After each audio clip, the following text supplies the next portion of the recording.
Hello everyone and welcome to Uncultured Podcast. I'm Cameron. Josh is out this month. He is doing audio for a feature film, and we have friend of the show, Torsten. Hey, what's up, guys? Yeah, super pumped about this movie I know basically nothing about.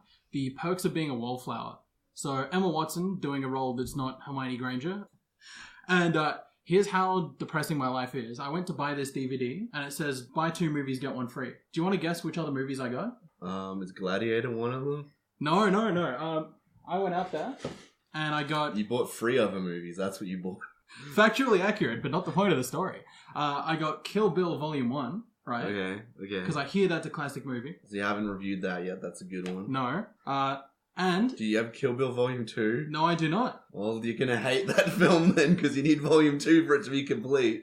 Tarantino literally just split it up being like, I've got all these scenes, but they're out of sync order. You need both of them to have the complete film. Why not sell them together? Why sell them separately?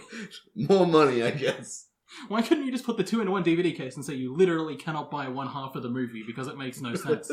I feel like capitalism has ruined everything. But the saddest thing about this trip to buy DVDs is I bought the Assassin's Creed movie. Oh, God. What? I saw this movie in You theaters. have no will to live anymore. I saw this movie in theaters. I thought this movie was bad in theaters. What does this say about the quality of my life? I don't know.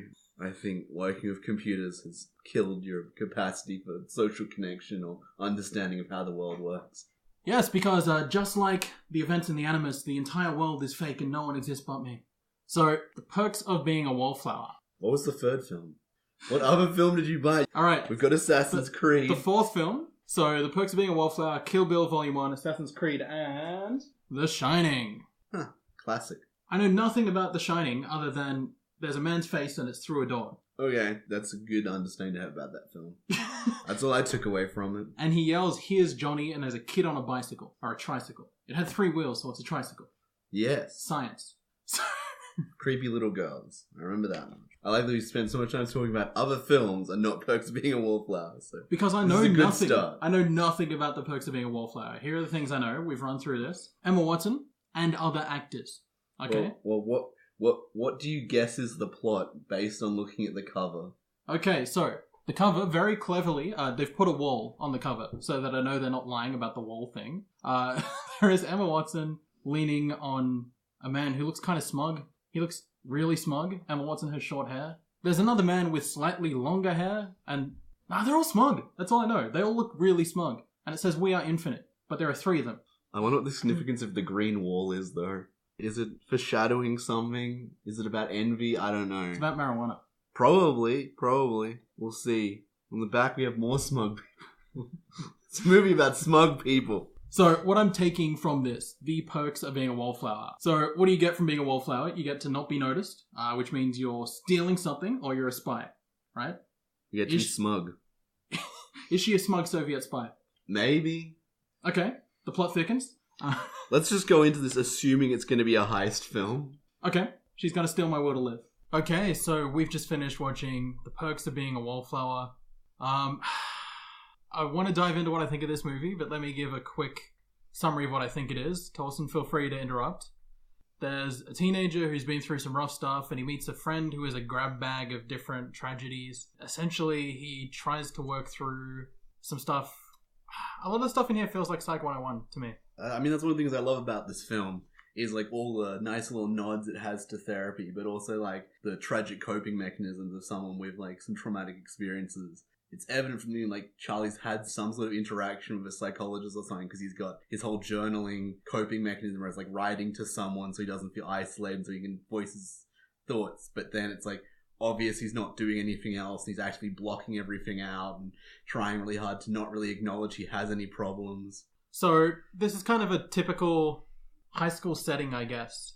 All these high school movies are like the angst of growing up and discovering who you are and finding out the world isn't what you wanted it to be. I don't understand this form of American schooling. Like, for international people, this is a thing that doesn't exist in Australia. Maybe my school's just really bad at sports, but you know, all these sports teams and trophies and everyone's showing up at the games and they're all excited. I don't think I went to a single sports game for my school I wasn't in.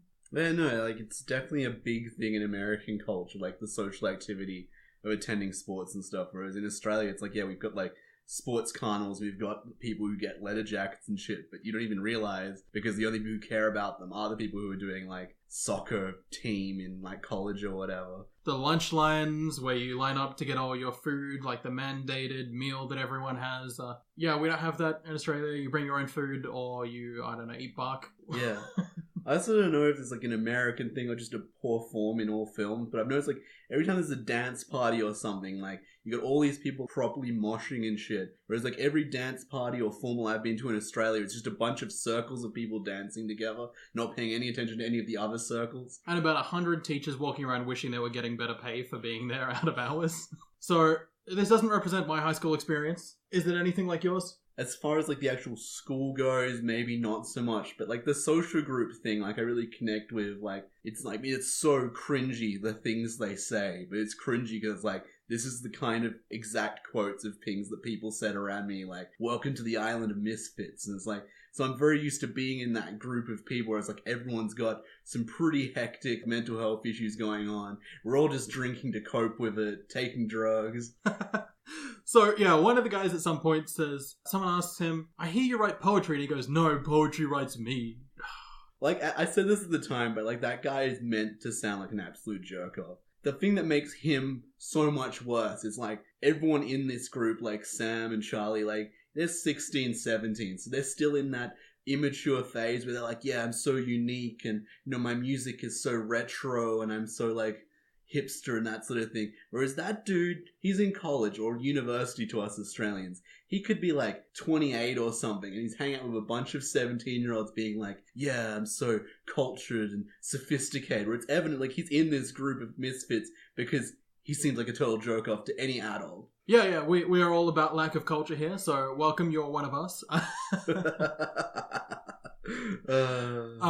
So the basic story beats are this guy has an unspecified mental issue. He's been hospitalized in the past. He has no friends. He meets a group of older friends. They kind of take him under their wing.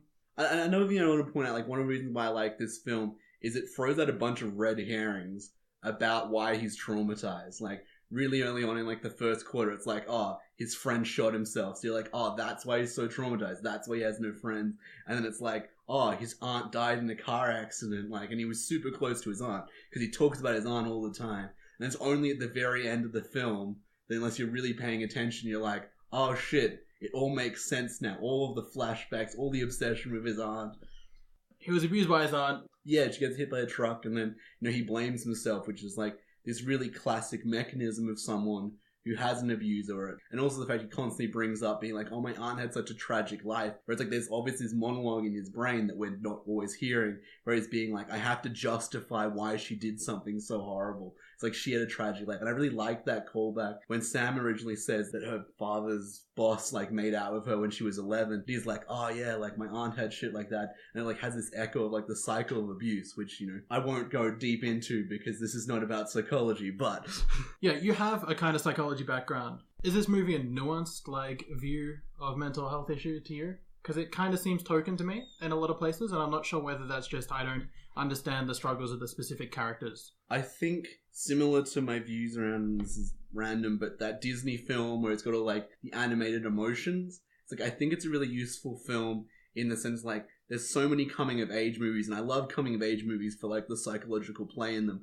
but this film has all these little call outs if you're someone who has a background with trauma, that there's little things where it's like, oh, I do that, or I think about things that way. And so I think it's a really good film to use when you're sort of bridging that topic, especially if you're doing it in like not a therapeutic sense. It's like a safe way to start that dialogue around like, oh, here's some things that you might see. Because when you just make a list of traits to someone, they're like, oh, I could totally be that. It's really easy for them to internalize it if you tell them a list of stuff. But if you show them a film and they're like, oh, this is stuff I do. It's weird for me because this reminds me of... So I write a little bit, and I had a short story that I wrote when I was in high school that got published in a collection of short stories that no one who is listening will ever find because I made sure of it. And I read it back and it's really, really self-indulgent and kind of cringy. And I feel like this movie is that to a certain extent. I feel like quite possibly the person who wrote the book is the lead character and he's trying to write his own life story. And I feel like a lot of the ways the movie doesn't work to me are ways where I think the author sat there and he said, well, this is what my character ideally deserves. And again, I think that's why this is a really great film for that age group, for the, 13 to 17-year-olds. Because you're right, it's like, that's a mental stage where they are being really self-indulgent and egotistical and working out their personality and stuff. But it's stuff that as an adult, when you have a fully formed personality, when you don't feel the constant need to sort of peacock so people pay attention to you, you stop saying stupid shit. Yeah, it's that sort of thing where it's like, for that age group, it's a great film because you can relate a lot to it. But as an adult, you're just like, this is so cringy. This is so awful. I don't want to watch this. This is a boring storyline. And you're like, oh, you like this girl. You like this other girl. You ended up dating this random other girl you don't like because you're trying to get to the other one. Like, it's just this shit where it's like, as an adult, it's like, you're all so basic. The lead character in this movie has a crush on Emma Watson, who's kind of the aloof girl with issues. She's dating someone, but he's away. And the main character, I guess, has a crush on her, and they both know, and she says, hey, I'm dating this guy, but it's okay. I want you to have your first kiss with someone who loves you, etc., etc. They do that. It's really weird, and they move on like nothing happened. Yeah. But again, there's like this, it's very teenage mindset sort of thing. It's like, you can understand the logic if you revert back into a teenager of Emma Watson being like, yeah, like, I'm totally not cheating on my partner, but like, it means so much emotionally to me that you get your first kiss with someone who really loves you, sort of thing. Where it's just like, yeah, as an adult, you'd be like, no, like, if you're thinking about kissing another guy, like, there's something going on. Like, you've got some fidelity issues there. But as a teenager, like, that's just such normal stuff. It's like, to her, it meant nothing. But then, yeah, like, there's that lack of understanding of the consequences, where it's like, it was so clear Charlie was into her, and then she was like, yeah, I'm gonna kiss him. A couple lighter notes, I guess. Why would you ever cast Paul Rudd as a serious adult? I don't understand the context in which you go, we need a responsible adult who's here, being a good role model, based on all of his other roles that I've seen, and I've seen 2, so, in my book, that makes me an expert. Why would you put him in serious roles? Who knows? He does pretty well. He's not in it that much. He's the English teacher, and he gives the main character some books, and he says, read these, you'll be a great author one day. I wrote a note just to call out to Farmers Union milk. There was a Farmers Union iced coffee on his book table in the first scene, so I thought that was pretty cool. I'm a strong fan of Farmers Union milk. So we're talking about this bullshit game of Secret Santa, where the main character Charlie gets a $50 note from his dad, which is way more than he wanted. So he has to buy his gift for the one assigned person, for Patrick, and he buys like a bunch of pretty cool shit. There's like 4 or 5 items he got for him. But then because he had his extra money and he loves his friends so much, like, he gets all of them shit, and then gets Emma Watson a Beatles track. But the point is, one of the people reads out that they got a $40 gift voucher. So you mean to tell me $10 bought him like 5 items for Patrick, a Beatles record. What else did you get? You got some bubbles. I believe the bubbles could have been like 30 cents to $1. I don't know what so little money spent on so many gifts. It's just like, I'm calling bullshit on this. Actually, there's something I think you've missed and I've got here. How many times have you seen this movie? Like once or twice? I don't know, 8, 9, 10 9. Possibly. Really? Okay. Yeah. So I want to ask you about this. That Beatles record, that's the one his aunt had in the car when she died. Yeah. So he didn't buy that, did he? He probably just jacked it out of the car. That's actually a really good point. Yeah, I've never realized that before. He didn't even buy it. He just gave her, That was probably a really emotional keepsake of his aunt, and that's probably really important. I think we might have solved it. I think he just, stole a bunch of shit from around his house. He just ransacked the graves of dead people, and he's like, well, this goes with this friend, this goes with that friend, see you later. This is a really dark turn of events. Like, was he actually just projecting his aunt onto Emma Watson the whole film? It's possible. I don't know. That's a really good question. I'll have to ask myself next time I watch it. Yeah, I'm trying to understand the scene where Sam, who's Emma Watson, who's the main character's crush, goes off to college without him, and he sees her away. Did you feel emotion in that scene? Did you look at him and you're like, he really portrays the pain of this moment? It alludes this idea that, because he says when he has the fight and he blacks out, that after that he can't control his symptoms anymore and he's blacking out more and more.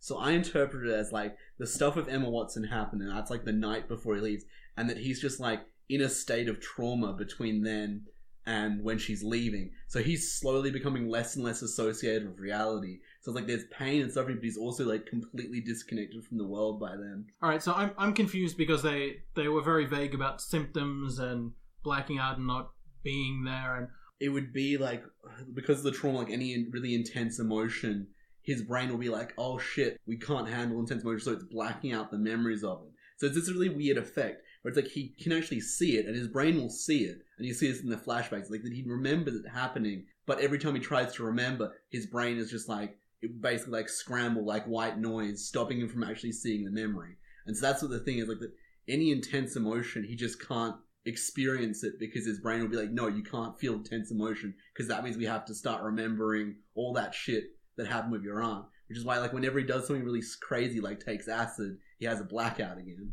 See, yeah, there is way more depth in this movie than I thought there was, because I was watching a lot of this, like, this is kind of vapid, this is kind of not going anywhere, it's kind of cringy. And this is what I was saying, is like, it's a great film to anyone who relates to the experiences, because it's got the classic generic coming of age story around relations and stuff, but it's got all of this mental health, PTSD, trauma stuff thrown in there, that if you had any sort of relationship with that then you start being like, oh shit, like I understand what's going on here, and you feel an emotional attachment to the movie. I have a background with some of that stuff, but yeah, there are a lot of points I was looking at it and I'm like, oh, I kind of don't get what they're thinking here, how this is affecting them, but I'm trying to put into words how I felt about this movie, and all I can really put together is confused. I agree. It's a very confusing film. Like, I don't know. This is, again, what I mean. It's like, it's the kind of thing where it's like, when it's written down on paper, you're like, oh, that's a pretty basic plot. It's the kind of thing when you watch it, it gets confusing in your head, being like, what's going on here? Why are people doing these things? A thing that I remember from watching is, like, it wasn't until, like, the 6th time I watched this film I realized that him and Emma Watson got together at the end. Like, I always interpreted the first 4 times that she went to college and was like, why didn't you, like, ask me out? We could have had a relationship, but now we can't because I'm going away. I don't know how I do that. There's, like, a good 10 minutes of them being together and his mental health episode and, you know, her coming back and, like, so many scenes where they're making out. But the first, like, 5 times, I only remember them, like, making out once and then being like, it's so tragic you're going to college. It feels weird to me that they get together at the end. I feel like it serves a purpose to people who are actually feeling like this main character. It's a symbolic gesture that, you know, things can get better. But also I don't like it as a trope in a movie where no matter what goes on and no matter how many weird things you do, you deserve to end up with this girl, and therefore that's how the movie ends. It's again a really interesting, like, I really like the line, you accept the love you think you deserve, as far as, like, sagely advice giving to a teenager. But it's one of those things where it's like, it just goes so far to 2 extremes really quickly. Either it builds this incredibly narcissistic view, it's like, no, like, if I love someone and I deserve, like, that's the thing I'm gonna get, like, that's what I should work towards, you shouldn't give up, versus the reason why everyone I date is horrible to me is because I hate myself, so until I love myself, no one's gonna love me. Which is such a dangerous, like, both of those are really dangerous concepts to attach to. Either the idea, like, you're entitled to relationships just because you're awesome, or the idea it's your fault that people keep abusing you because, like, you don't love yourself enough. So, when did you first see this movie?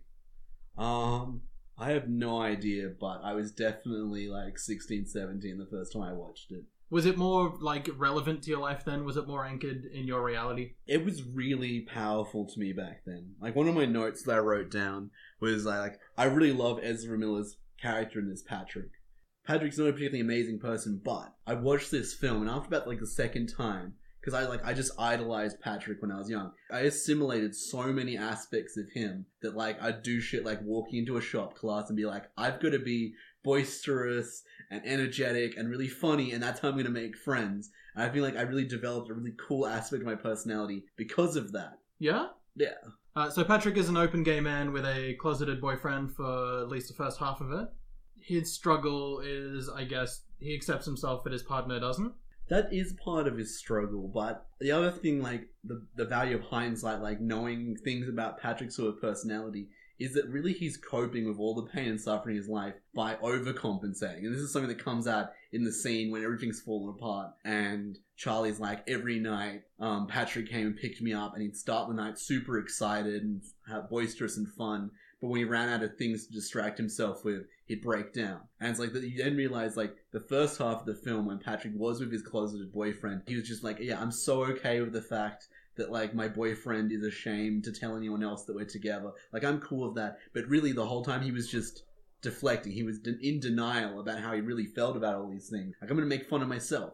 If I make fun of myself, no one else can. My reading of the main character's mental issues were that he had... it's not called multiple personality anymore. It's called dissociative something disorder. Identity disorder. Okay. And that he was just different personalities, and that took over where he ran in to punch people to break up a fight, that kind of thing. Not the case. Like, I was going to call bullshit on that scene. Because again, it's like, we've established that at very least the guy in the green shirt is built like a brick house. And you look at Charlie, Charlie's like the classic nerdy, sort of spindly guy. He's kind of short, so he's not got the tall thing, but like he's a pretty lanky guy.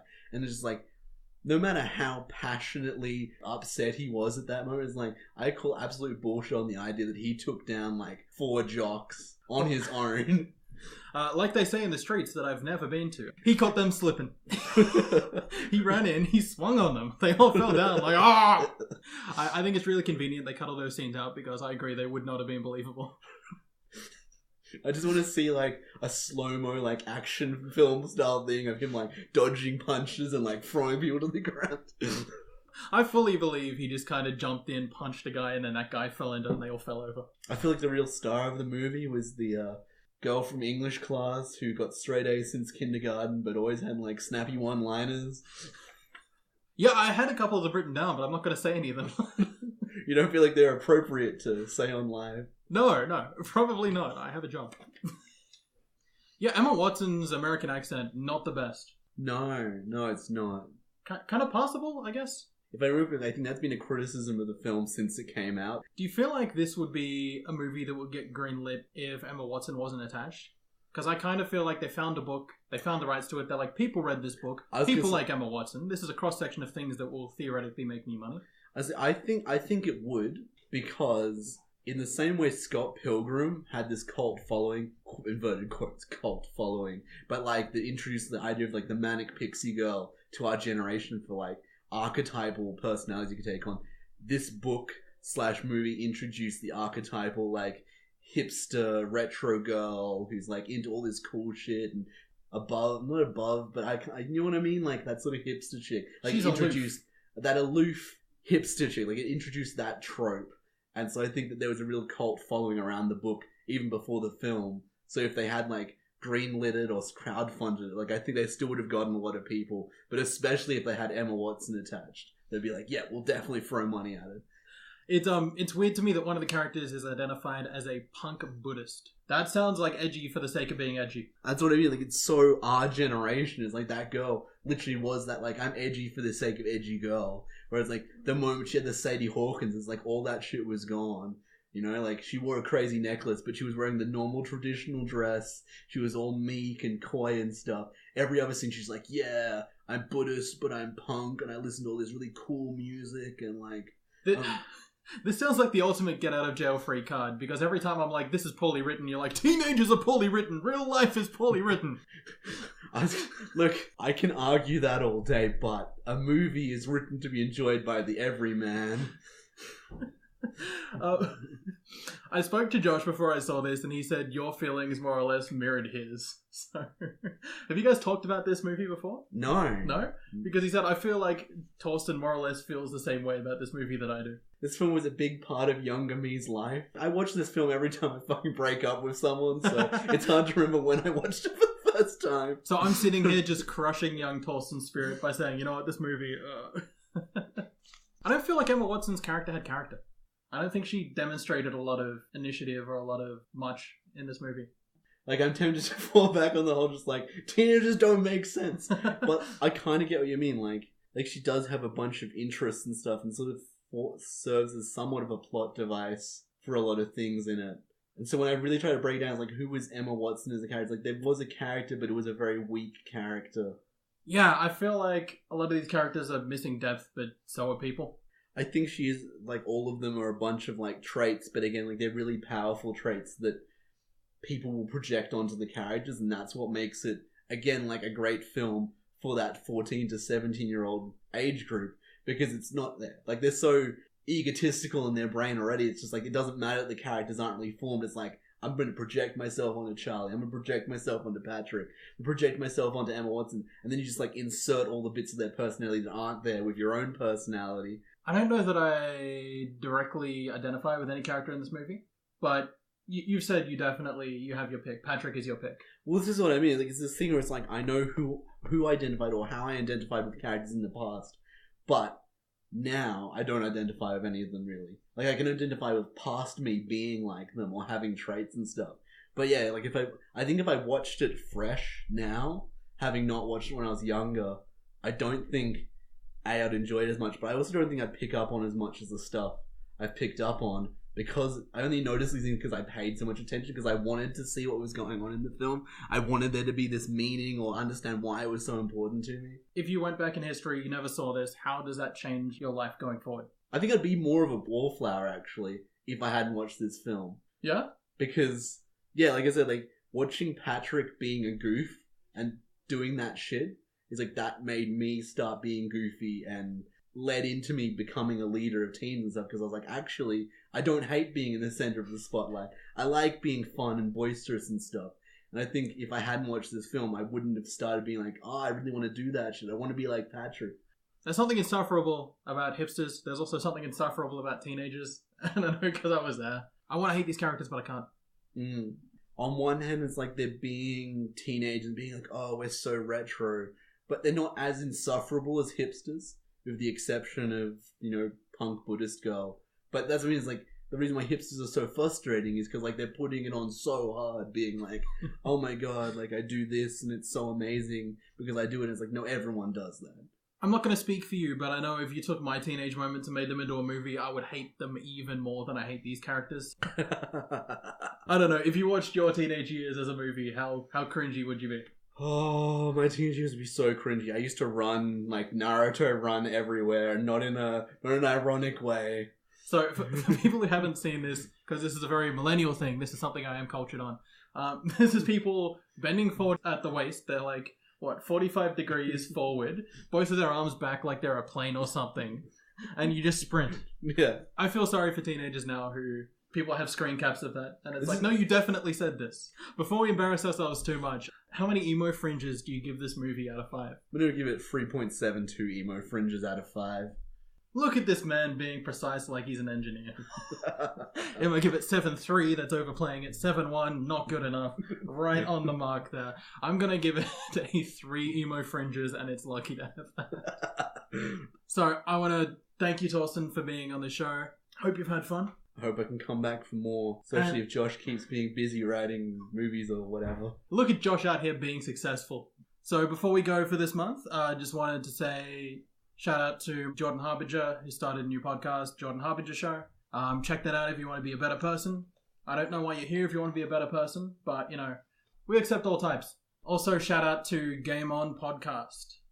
Thank you for listening to Uncultured Podcast. If you want to get in touch with us, you can send us an email at unculturedpod@gmail.com, or you can find us at facebook.com/unculturedpodcast. I've been Cameron. I'm Torsten. Thanks for listening. And this is Wonderwall. No! Every teen party ever.